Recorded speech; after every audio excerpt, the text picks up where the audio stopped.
Hello there, my name is Zach Sosa, and I'll be leading you through a series of ACT preparation videos. Now, as this is the first video in this series, we'll be going over an overall introduction of the ACT, as well as we'll be touching on a couple of strategies and timing tips, as well as a general overview of the skills that you'll need to master for success on this exam.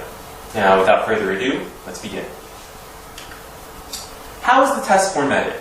Well, you'll have 45 minutes to cover 5 different passages.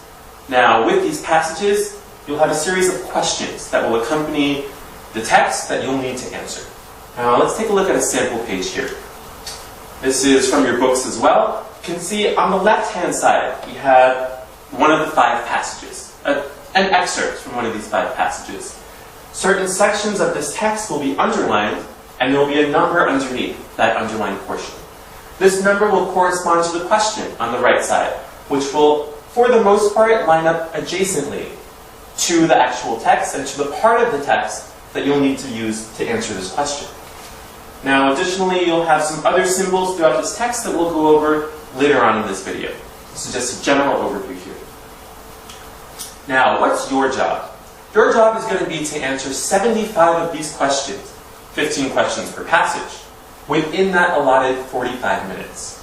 Now, these questions are divided into 2 overall categories. The first, usage and mechanics. Now, this covers grammatical mistakes and errors, and you'll be tested on 40 questions within this sort of frame. Additionally, you'll also have rhetorical skills questions, and these will be 35 of these questions throughout the test that will test your mastery of what is actually being communicated in the essay.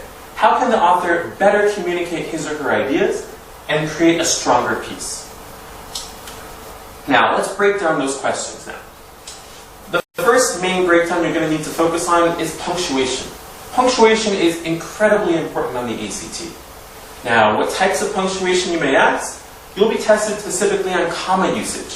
When to use commas, when not to use commas. What types of clauses and sentences should be divided by commas, and what types shouldn't. Additionally, we'll go over semicolons. Semicolons, like on the SAT, are also incredibly important here.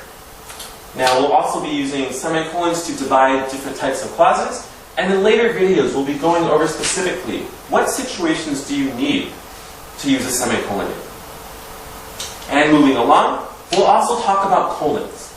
Colons appear less frequently on the ACT than these commas or semicolons. Nonetheless, these are still fair game for the test makers to include several different questions on what types of situations